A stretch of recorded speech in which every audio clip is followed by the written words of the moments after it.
女孩是一个不正经的副本 NPC， 在各个副本打工时渐渐有了自主思维。她性格自由且任性，喜欢调戏兢兢业业的美丽同事，和副本的恐怖 BOSS 玩恋爱游戏，时而也会认真工作追杀玩家，有时还会假扮玩家，近距离观赏人心的险恶，给予玩家希望最后彻底粉碎。玩家猜错了，我是副本 NPC 哦。古堡的走廊地面满是鲜红，一只黑猫从暗处走来，蹭了蹭女孩的小腿。黑猫看着血迹，嘴巴一张，满口都是尖牙。副本数据清算中，玫瑰古堡玩家无人生还，副本即将关闭。杀人了！他杀人了！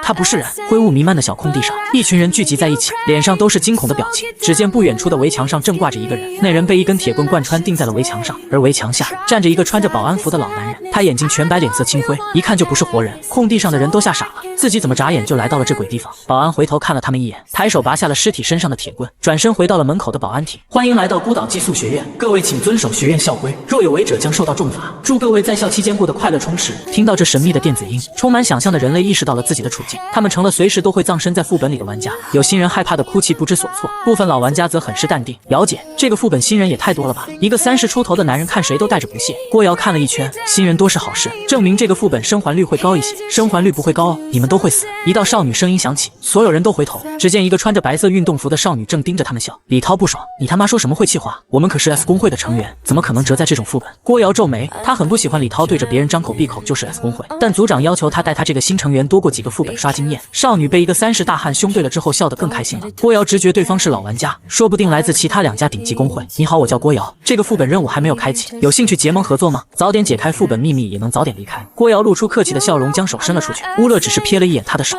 径直走向墙边的尸体，认真看了看伤口，真漂亮，一下刺破心脏，钉在墙上。听到他的话，其他人都露出了惊恐的眼神。李涛眼睛瞥了一眼尸体，直接反胃，他是变态吧？他应该是老玩家，见多了死人，性格变得古怪也不奇怪。来学校了，不知道去教务处报到吗？上课期间你们还在这里叽叽喳喳，我大老远就听到你们说话了。突然一道凶狠的男人声音响起，只见大雾中一个男人走来，都给我从高到矮排队站好，害怕男人会突然变成怪物。玩家们立刻听话的排好了队伍。男人见他们很听话，稍微满意了一点，但还是怒气冲冲的说，记住我这张脸，以后见到我要叫张教官，听清楚了吗？寄宿学院还有教官，看来是一个管理很严格的学校。听到众人回应，张教官面色微缓，行了，我带你们去报道。办公室内，众人匆匆签好了名字，穿着长裙的女老师整理好名单，跟我来，我带你们去班级。玩家们最终被分散在了各个班级。乌勒和5个玩家分到了一班，还没有进一班的门，就已经听到了里面吵闹的声音。女老师好像已经习惯了教室里这样杂乱，她推开门，语气平淡，你们随便找位置坐吧。说完，她僵硬的转身就走了。里面都是鬼怪，玩家们站在门口迟迟不敢进去选位置。乌勒率先进教室，在位置最中间坐下了，还对边上戴眼镜的 NPC 笑，我坐这里可以吗？少年推了一下眼镜框，没应答。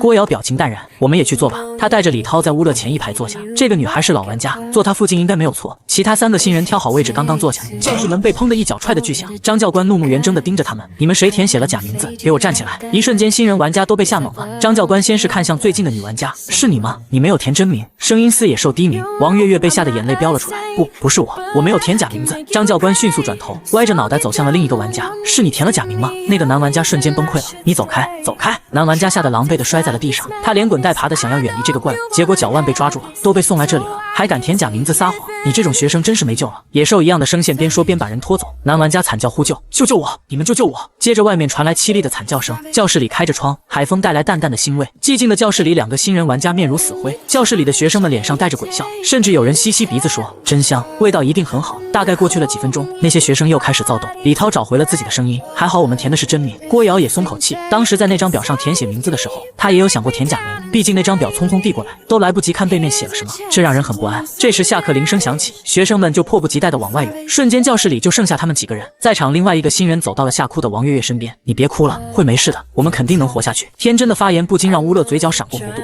他死了。王月月抽噎。郭瑶出去外面看了一眼，走廊上一片猩红，死了，连尸体都找不到了。苏晨阳问，我们要怎样才能离开这个恐怖世界？李涛享受新人崇拜的目光，只要完成系统任务就能找到离开的方法，完成系统任务就一定能活着离开吗？李涛脸上写满自信，对不对？一道稚嫩的声音自身后响起，少女正一手捧着脸看他们。郭瑶回头打量他，乌勒了，我叫郭瑶，认识一下。乌勒歪头，你的眼神很好。郭瑶点头，我们也出去找找线索，早点触发任务，早点结束比较好。他们起身准备往外走，就乌勒还坐着。郭瑶疑惑回头，你不一起去探索吗？乌勒漫不经心回应，要上课了。话音刚落，教室角落上班的广播就响了。郭瑶皱着眉坐了回去，结果下一秒身后传来拉凳子的声音。乌勒站起身，体育课。说完就迈步出了教室。其其他人感觉气氛有点尴尬，郭瑶也站起身，走吧，去上课。带众人离开，最先出教室的乌勒突然回来了，他坐回座位一趴瘫软着，无聊的掰着手指玩。骨裂声在教室回荡，走廊上传来脚步声，接着是椅子拉动的声响。白白净净戴着眼镜的少年，是他进教室一眼挑中的俊美同桌。乌勒一眼就看出来他是没有自我意识的 NPC， 他坐直身体抬手想摸摸他头发，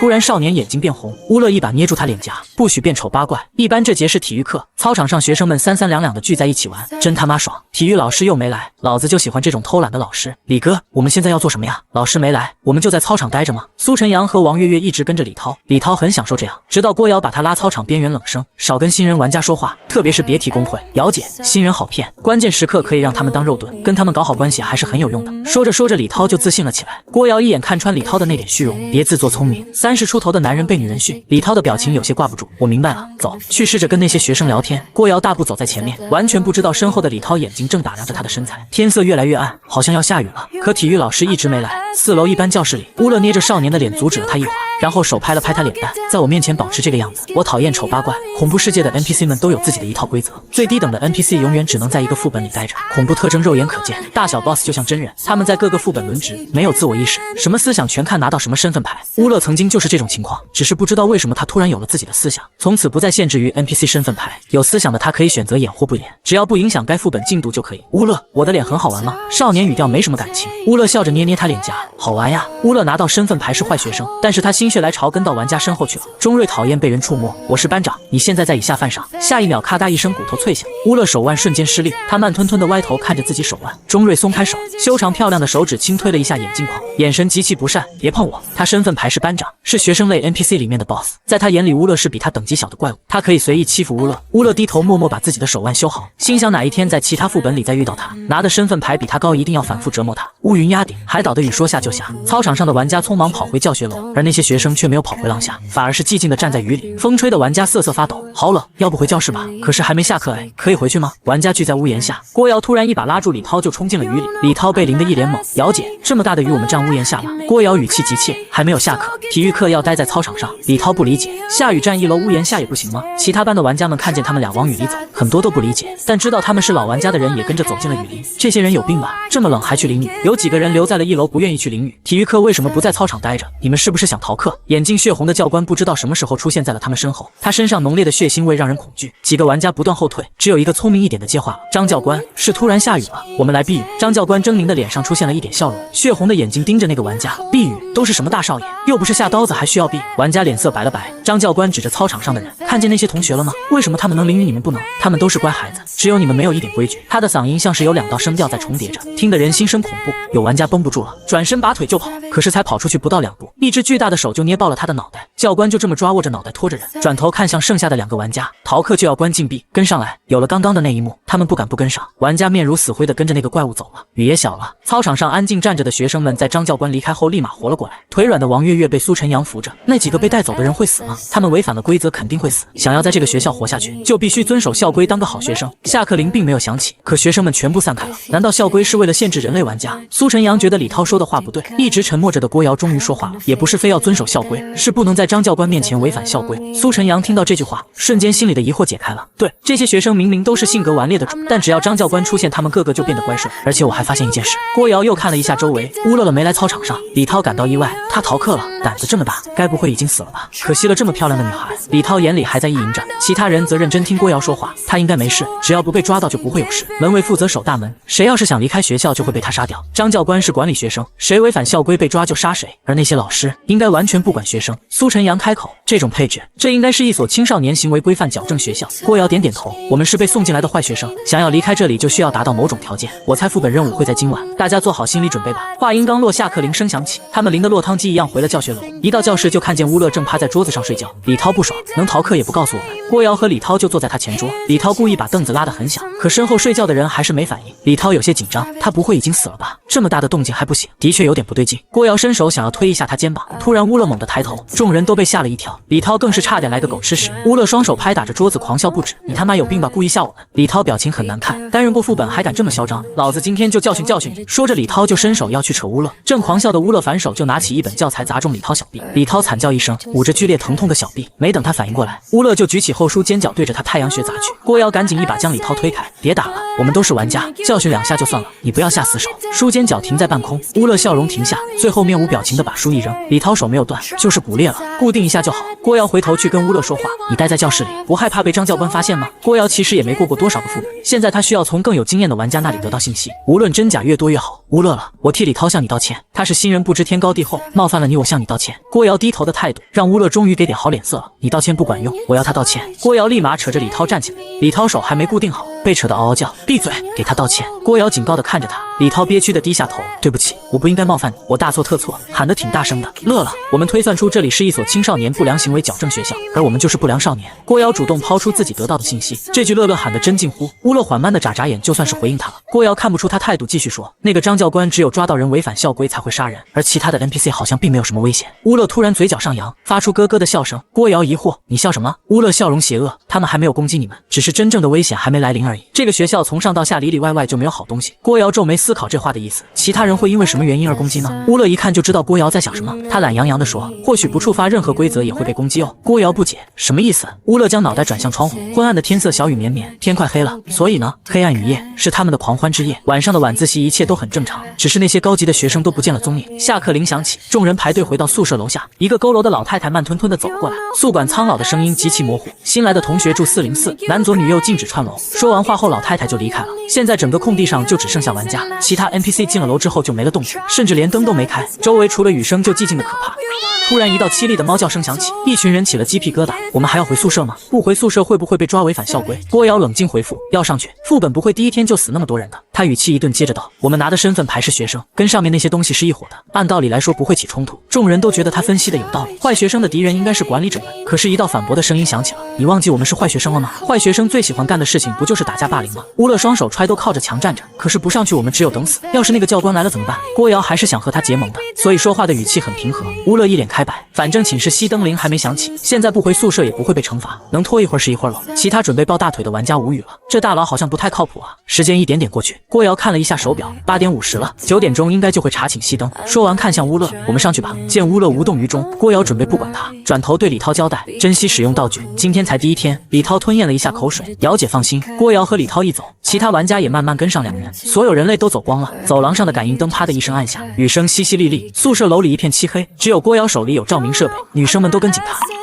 突然的尖叫，所有人都被吓了一跳，惊慌的靠近墙壁。郭瑶回头，怎么了？那个女生摸着脸，有水滴我脸上了。郭瑶疑惑的拿手电筒扫了一下那个女生，结果却看见她脸侧都是一片鲜红，不是水，是血。其他人瞬间脑子一片空白。这时头顶传来窸窸窣窣的声音，郭瑶拿手电筒往上一照，只见天花板全部攀附着奇形怪状的人，他们身体扭曲完全变形，五官狰狞，眼睛嘴巴鼻子里都在流血，上面的楼道都堵满了，他们根本回不了宿舍。郭瑶毫不犹豫的转身就跑，带着队伍里唯一的光源，其他玩家都看不清脚下，跑的时候直接绊倒在楼梯上，一个人摔倒，后面的人也紧跟着摔倒。怪物迅速往下爬，直接抓住了一个女生的小腿，开始撕咬。救救我，我不想死啊！身上的怪物发出恐怖的笑声，接着渐渐变成了他们的声音。下次遇见我要跪下，知不知道？赵小晴，你就是一个贱货，把衣服脱了跪下。他们的声音从怪物口中说出来，这些话都是他们以前上学的时候说过的。玩家们被成群的怪物淹没，在混乱中一道身影缓缓起身，嘴上挂着邪笑。此时男性玩家也遇到了同样的情况，但他们要倒霉一些，他们上下楼道都被怪物堵住了，只能拿楼梯拐角的拖把奋力抵挡着。怪物嘴里发出一些玩家的声音，不断的重复着他们青少年时期曾经说过的污言秽语。我刚刚掀开了王宇的裙子，她居然穿的是肉色内裤，就跟没穿一样。英语老师长得真 TM 白，她衣服里面肯定也白。郭瑶的腿真好看，这么能装，老子迟早要睡了你。听见此话的李涛大声惨叫，企图盖过面前怪物的声音。他一只手被乌勒勒打断了，固定吊在脖子上，现在只有一只手拿着手电筒。他躲在其他男玩家身后，一旦有人想要后退，就会被他推上前。黑暗中惨叫连连，把外面的雨声都盖过了。楼梯口，漂亮少年站在那里观看底下的好戏，感觉无趣后冷冷开口，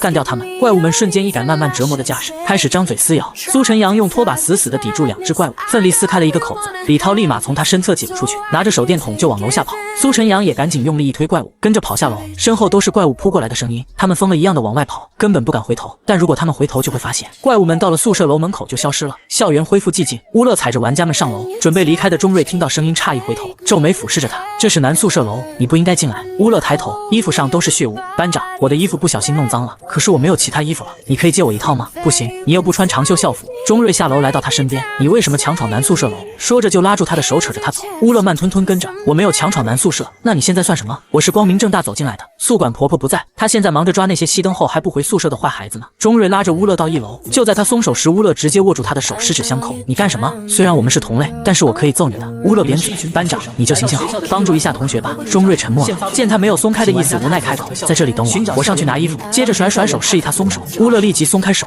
眼睛亮亮的，谢谢班长。漂亮少年不语，但转身的时候神色没有那么严肃。你们是一群坏学生，来到学校的第一晚怎么可能乖乖睡觉呢？现发布副本任务，请玩家探索整个校园，寻找校园里的秘密。当前校园探索度20%，身体佝偻的老太太拄着拐杖在校园里行走，她没有正脸，整个脑袋全是头发，原以为是后脑勺的地方，散乱的白发里竟有一张血红的嘴巴。结，我讨厌夜不归宿的孩子，别让我找到你们。乌勒站在楼下等钟瑞，他其实不信钟瑞会给自己拿衣服，只是觉得逗这个漂亮的 NPC 同事好玩而已。等了有半分钟就没了耐心，乌勒默默把自己的脏外套穿上，化身怪物冲入了雨幕中。漆黑的校园里，李涛和苏晨阳正拼命奔跑着，不知道跑了多久，李涛实在没力气了，就钻进了一个楼梯底下，靠着墙大喘气。也不知道这里是哪栋楼，但是四周除了雨声就没有其他声音，这里应该是安全的。苏晨阳和他面对面的坐在地上，两人都毫无形象可言，四周只有他们急促的呼吸声。紧张的气氛过去，随之而来的是尴尬。突然一把冰冷的刀子抵在了苏晨阳腹部，不许把刚刚那些怪物说的话传出去，他们是想让玩家之间产生矛盾，听懂了吗？苏晨阳沉默片刻，故意道，听懂了，怪物说的话不能信，算你聪明，跟着我，我一定会带你通关的。李涛满意的收起刀子，黑暗中苏晨阳眼神微微转动，那些怪物好像没有追过来，你刚刚听到了副本任务吧？听到了，要我们探索整个校园。操，这副本任务偏偏要晚上发布，晚上全 TM 是怪物。苏晨阳汗颜，要不我们先躲起来，白天再去探索校园行吗？你他娘真是个天才啊，知道钻漏洞。休息了1小刻，两人力气恢复了些。苏晨阳站起身，这个楼梯底下不安全，一旦有怪物来就会把我们的出口都堵死，我们去找另一个躲避点吧，要多几个出口。好，李涛伸手，我腿麻了，拉我一把。结，一道老人的笑声和李涛话音重叠，就在这附近。轰隆，一道闪电划破天际，一个佝偻的身影就站在楼梯口。我最讨厌晚上不乖乖睡觉的孩子了，休息时间你们为什么还在校园里游荡？太不听话了。宿管婆婆说完，快速的移动接近他们。苏晨阳脑子一片空白，本能的往后缩，结果后背被人猛地一推，他直接扑向怪物。苍老的手瞬间掐住了苏晨阳的脖子，苏晨阳眼睛被掐得瞪了出来，他拼命的用余光看身后的人。只见李涛颤抖的说了一句话，使用道具瞬移，接着只剩下一只发着微光的手电筒。跑了一个，没事，一会儿再去抓他。宿管婆婆自言自语着。苏晨阳眼前一阵阵发黑，一直以来他都是个社会好青年，唯一做过的坏事就是抄别人作业，他不明白自己为什么会这么惨。婆婆彻底失去意识前，他好像听到了一道女孩的声音。不知多久后，苏晨阳醒来，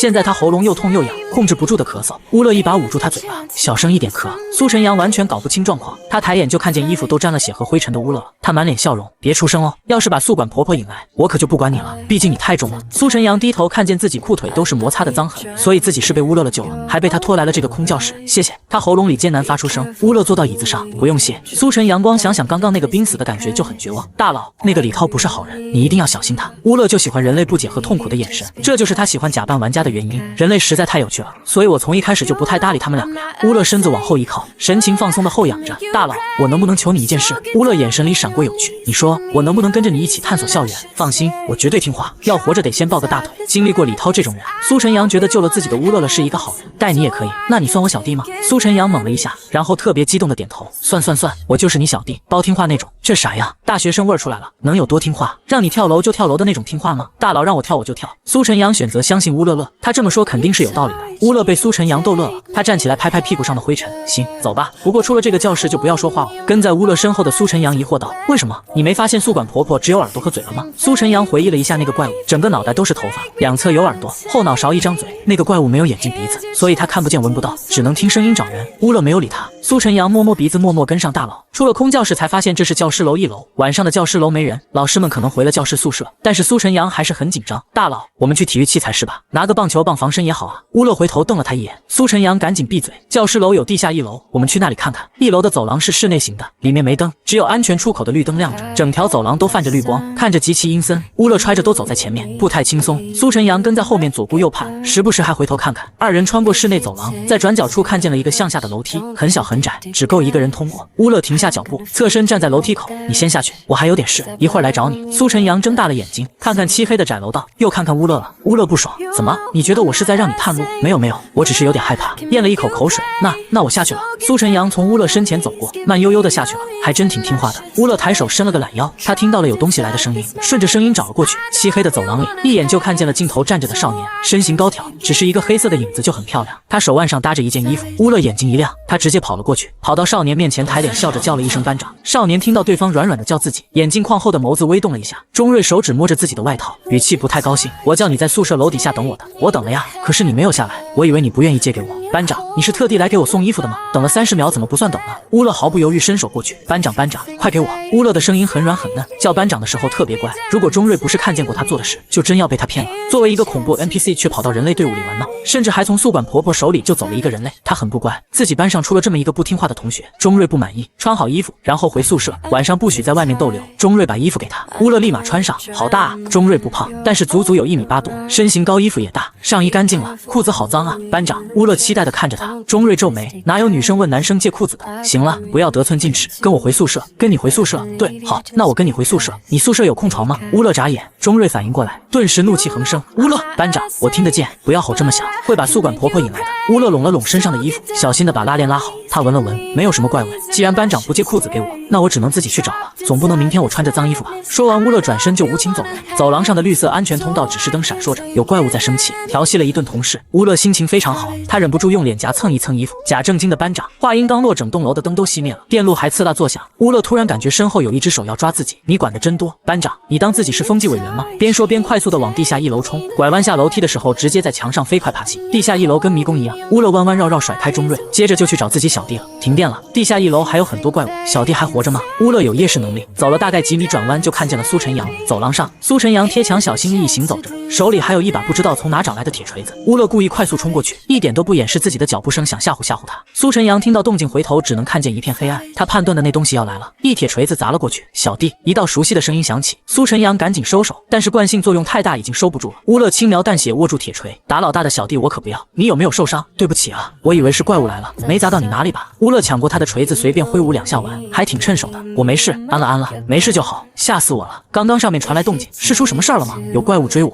还抓到我衣服了，我差点被他抓住。苏晨阳眼神流露佩服，被怪物追还能逃出来，大佬气都不带喘一下，太厉害了。可现在断电了，这一片漆黑，我们要怎么探索这里？突然一块柔软的布料塞到了苏晨阳手里，抓着我衣服跟着。说完，乌乐就往前走了，手上还挥舞着铁锤丸。苏晨阳赶紧捏紧布料跟上，这里伸手不见五指，他都看不见眼前的人，可乌乐能带着他轻松前进，还小声哼着不知名的歌，手上挥着锤子，还有阵阵风声。苏晨阳没见识过其他大佬玩家，但是他觉得乌乐肯定是顶级大佬了，能在黑暗中前行，大佬肯定是用的道具。苏晨阳心里羡慕，如果我在这个副本活下来，是不是也能得到积分，也能兑换各种道具了？活下来再说吧。乌乐近距离接触过很多玩家，积分道具工会、天堂小镇等等，这些字眼他都听过，可他是恐怖 NPC， 接触不到这些东西，所以他也不是很懂。乌乐尽量避免跟苏晨阳聊这些，毕竟多说多错，但是盖不住苏晨阳熟悉了之后就是个话痨。大佬，你用的是夜视眼道具吗？这个道具贵吗？新人玩家要多久才能得到？乌乐在前面沉默走着。大佬，你知道要过多少个副本才能回到现实世界吗？虽然我在现实世界也是一个人，我是孤儿，没人在乎我是死是活。叽里呱啦一大堆，乌乐耐心用完了，你再吵我就不带你了。是他放肆了。苏晨阳立马闭嘴，周围安静了下来，那细碎的声音就明显了。苏晨阳表情微变，压低话音，有奇怪的声音，他们被关着很生气。谁被关着？为什么被关着？你也要被关进去，不然探索不到位哦。恐怖 NPC 听不到系统给玩家发布副本任务，但是苏晨阳之前张口就是大佬，能不能带他一起探索校园？这立马暴露了玩家的任务信息。乌乐现在不仅知道玩家任务信息是什么，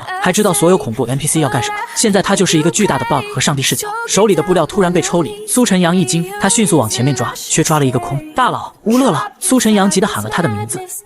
放我们出去！突然，旁边的门从里面拍得砰砰作响，里面是学生尖叫的声音。苏晨阳被吓得全身汗毛都竖起来。黑暗中，长廊边上有一道门，刚刚的细微的声音就是从这门里传来的，应该是里面的东西在苏醒。句句认错的话语还夹杂着各种哭声，听上去就像是普通的学生被关在里面忏悔过错。禁闭室，苏晨阳呢喃着，瞬间他想明白了，下午体育课站在屋檐下的那几个玩家，就是被张教官带去禁闭室了。那几个玩家还没死，他们在里面吗？乌乐乐说自己也要被关进去，可是进去还能活着吗？啪嗒，是门上的锁头断裂声。黑暗中，苏晨阳还来不及跑，门里就伸出了无数只手，抓住他胳膊把他拖了进去。砰！铁门重重的关上，一切归于安静。而乌勒正站在黑暗中看着这一幕，一个高挑的身影走到他身边。他不是你新交的人类朋友吗？你就让他一个人进去。乌勒将锤子背在身后，抬头笑容满面。他不是我朋友，怪物和人类是不可能做朋友的，你知道就好。那就离他们远一点，我们才是同类。对啊，我跟班长你才是同类，我们要相亲相爱的。乌勒又忍不住上手，这次他的目标是钟瑞的眼睛，这黑框眼镜有点挡住他眼睛了，摘掉肯定更漂亮。你为什么总喜欢动手动脚的？钟瑞握住他的手，轻轻推开。因为班长你长得太好看了，谁不喜欢漂亮的事物呢？钟瑞在他眼里就是一个漂亮的玩偶。明明接触不多，但是钟瑞却已经要习惯乌勒这种性格了。以前怎么没注意到乌勒是这种人？以前的乌勒是什么样的？钟瑞想了想，发现自己根本没印象，他甚至也想不起自己以前是什么样的。但是他知道自己现在要干什么。突然，钟瑞抓住乌勒手腕，那个禁闭室门自动打开，钟瑞拖着他就一起进去。乌勒先是惊讶的表情，紧接着是兴奋。班长，你要关我禁闭？我做错什么事情了？我们两个都没有在熄灯时间回寝室，不应该关禁闭吗？应该，但是明明没人能管得了他们，自己主动关禁闭，好学生。不是，他也在玩游戏，而他的游戏就是故意打乱他的游戏。禁闭室内，苏晨阳正被一群鬼怪摁在地上群殴，但却没有给他致命伤。他趴在地上保护脑袋和肚子。突然，外面的门开了，周围嘈杂的声音变得更加激烈，最后慢慢回归平静，也没有拳头再打在苏晨阳身上。铁门缓缓关上，老旧的门发出吱呀的声音，接着是外面的上锁声。寂静的禁闭室里，乌勒看着撅着屁股趴在角落的男人，有点无语。他这个姿势太丑了，边上有几把椅子。钟瑞直接走过去坐下，有脚步声。苏晨阳心一狠，回头看去，结果就看见一男一女，是乌勒了。他身上怎么穿着校服？学校只有那些学生 NPC 才穿校服的，乌勒了现在却穿着校服外套，而他边上那个男生穿的是短袖校服。那个男的苏晨阳认识，是乌勒了的 NPC 同桌。打你的怪物都走了，还趴地上干什么？苏晨阳浑身疼痛，揉着胳膊站起来，他欲言又止，警惕地看着钟瑞，接着越过钟瑞绕到乌勒身后站好，在乌勒耳边悄悄说话。他是来看着我们的吗？被关禁闭还要派个 NPC 看着？乌勒眼神含笑地看着钟瑞，这是我的新小弟，我用道具控制了他，他可以帮我们通关。苏晨阳瞪大眼睛，还有这种道具，这得多少积分啊？乌勒拍拍他的肩膀，好好努力，以后你也可以的。苏晨阳还是有些担心，那他现在听你的话？乌勒趾高气昂，那是当然。漂亮的班长一言不发，但黑框眼镜后的那双眼睛从来没从乌勒身上离开过。大佬，那我们现在要怎么才能出去啊？他可以帮我们出去吗？进了禁闭室，这里就等于探索到了。苏晨阳想赶紧出去，他也没办法把我们带出去。乌勒撒谎不带眨眼的，他明明就是被钟瑞抓进来关禁闭的。乌勒悄悄地瞪了一眼钟瑞，然后走到他身边的椅子坐下。班长，我们要怎么样才能出去？苏晨阳满脸好奇地盯着钟瑞打量，他是班长，那应该就是学生 NPC 种类里面的 BOSS， 算是校园副本里的小 BOSS。钟瑞一言不发，想看乌勒会不会急。他睁着大眼睛看他，娃娃脸很显小，跟其他怪物们格格不入，就像一个普通的学生。苏晨阳感觉气氛有点奇怪，这个 NPC 不说话，总看着乌勒了，被道具控制就是这种状态吗？关禁闭当然是到时间了才会被放出去。看见角落里那张桌子的抽屉没有？少年冷淡的嗓音响起。苏晨阳回头看了一眼，然后走到桌子面前，把抽屉里的东西拿了出来，几张 A4 纸，还有支笔，这是做什么用的？写检讨，写你为什么会被关禁闭。苏晨阳一下就明白了，关禁闭反思要写检讨，等着老师开门才能离开，所以进禁闭室并不会有生命危险。难怪乌勒了没来救自己，当时还怀疑乌勒了是不是在害自己，真该死啊！苏晨阳狠狠反思谴责了自己一下，可我是被那群鬼东西拖进来的，这要怎么写检讨？在副本里出一点差错都会要了命。苏晨阳打开笔盖之前严谨地问道，没人回答他。钟瑞起身拿走2张纸和2支笔，然后回来坐下，把1张纸1支笔塞到乌勒手上，写检讨。班长，我犯什么错了？我不想写检讨。熄灯之后还不回寝室，在校园里到处乱跑，这不算犯错吗？钟瑞推了推眼镜，班长假正经的样子真有趣，明明自己也是个坏孩子，偏要扮演一个好学生。那你也和我犯了同样的错误。乌勒不甘示弱，钟瑞不否认，他低头开始写了起来。乌勒看了几眼，然后直接开抄。被无视的苏晨阳有点懵，这什么情况？苏晨阳走过去，瞄了一眼2人的检讨，大佬，你这是抄的一字不落呀。乌勒头都不抬，边抄边说，我跟他犯的错误都一样，当然写一样的检讨了。苏晨阳仔细想想，那我也是一样的。熄灯之后不回寝室，在校园里到处溜达，那我也能抄，不用自己想检讨，真好。话音刚落，钟瑞就抬头狠狠瞪着他，猩红的眼眸满是杀意。滚开！苏晨阳被吓得不轻，反射性的后退2步。大佬，他是不是失控了？没有，道具控制怪物是认主的，他只认我。乌勒脸上划过一抹得意，用肩膀蹭了蹭钟瑞，班长的检讨只给我抄对不对？钟瑞眼睛慢慢的恢复成了黑色，他没回答，低头把最后几个字写完，一写完纸就被乌勒抽走了。乌勒将其铺在腿上，光明正大抄。苏晨阳默默走开，搬个椅子坐远点，自己开始苦默检讨，生怕检讨不过关。他苦思冥想的把整张 A4 纸都写满了。乌勒看完都忍不住夸他一句，你真能写，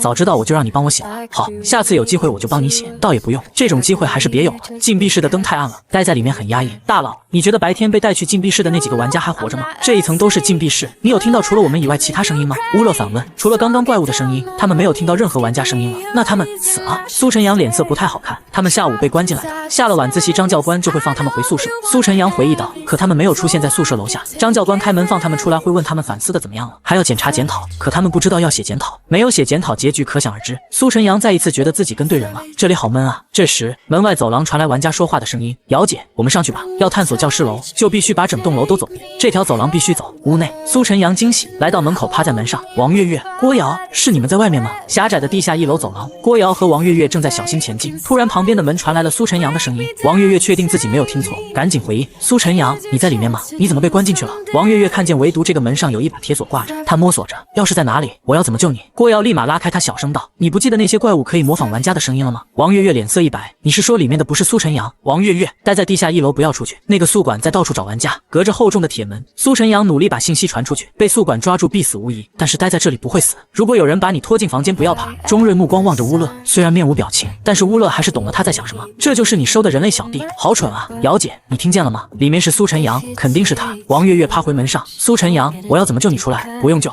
他话还没说完，外面就传来了尖叫声，还有一些窸窸窣窣的诡异的声音。对面的2扇门打开了，漆黑的屋子里伸出了无数双带血的手，正分别拉扯着2人。王月月抓住了对门的锁头，死死不放手。厚重的门里隐隐约约传来苏晨阳的声音：不要怕他，找桌子里的纸。根本听不清苏晨阳讲了什么。王月月很绝望，无数只手抓住了他们的腿，把他们拖向2个不同的房间。姚姐，姚姐！王月月惨叫着被拖了进去，大门关上，一把锁头出现在了门上。郭瑶在即将被完全拖进去时丢下了一个道具，鬼怪好像受到了电击一样松开了它。突然楼梯口一道强光照了过来，鬼手全部缩了回去，砰的一声，大门关上。郭瑶头发散乱的坐在地上。郭瑶，李涛拿着强光手电筒快步跑来，蹲下观察她。姚姐，你没事吧？郭瑶慌忙起身，没事，我们快离开这里。2人一起离开地下1楼。郭瑶越往外走，心里越不安。你是怎么逃出来的？我用了一个瞬移道具，手电筒也丢了一个。李涛表情有些挫败。那个宿管在学校到处找人，我在食堂侧面看见他杀了一个玩家，食堂边上就是教学楼，也就是说那个宿管就在附近。现在不能出这栋楼。郭瑶停下脚步，脑子快速的转动。我们得回地下1楼。回去干什么？我刚刚亲眼看见那些手拖着那个王月月进去了，回去那个走廊不是找死吗？或许被拖进去才是安全的。苏晨阳也被关了起来。李涛神色慌张，他竟然还活着。郭瑶越想越觉得回去更安全。走吧，里面应该比外面安全，我们回去。李涛不愿意回去，但是又没办法左右郭瑶的想法。他好不容易找到队友，不想一个人做任务。他们刚进走廊，边上的门忽然打开，将李涛拉了进去。紧接着郭瑶也被无情的拖进了另一间禁闭室。大门关上，锁头落下，走廊重新归为寂静。苏晨阳一直在听外面的动静，虽然听得很模糊，但也知道了其他3个人都跟他情况一样。行了，过来坐着休息会儿。乌勒不爱看他撅着屁股耳朵贴门，丑死了。苏晨阳回头，他们好像没听清我说的话，这门太厚了，没听清就是他们的命不好了。你个蠢货，分享线索可不是什么好习惯。乌勒皮笑肉不笑的说话，苏晨阳也后知后觉了。对不起，我刚刚……乌勒摆了摆手，我刚刚没有阻止你喊话，就代表我并不在意这个，谢谢。苏晨阳眼睛一亮，果然乌勒就是面冷心善，他真是个大好人。禁闭室里的灯很昏暗，苏晨阳一个人坐在门口守夜，在后半夜被冻得瑟瑟发抖。乌勒和钟瑞则毫无感觉，但是乌勒还是演了一下，他把外套裹紧，把脖子缩起来。班长，你的衣服真暖和。钟瑞话少，但眼神基本上都粘在他身上，他什么动作细节都没有错过。一件普通的校服外套被他蹭来蹭去，苏晨阳精神高度紧张了一整天。虽然禁闭室很冷，但他还是没忍住眼皮耷拉了下去。唯一的人类不知道自己睡着后，2个小怪物靠在了一起，黏糊的不行。我困了，班长，是你把我抓来关禁闭的，你要负责。钟瑞挑眉，负什么责？我要靠着你睡觉，你不需要睡觉，需要吃好睡好才能长高。他当自己是人类吗？钟瑞没有说话了，乌勒就厚脸皮靠过去，脑袋轻轻的靠在他肩膀上闭眼。钟瑞无语了 ，NPC 都是有距离分寸的，不会出现像人类那样聚集粘人的行为。他在模仿人类吗？模仿的很生硬，但是他叫人很好听。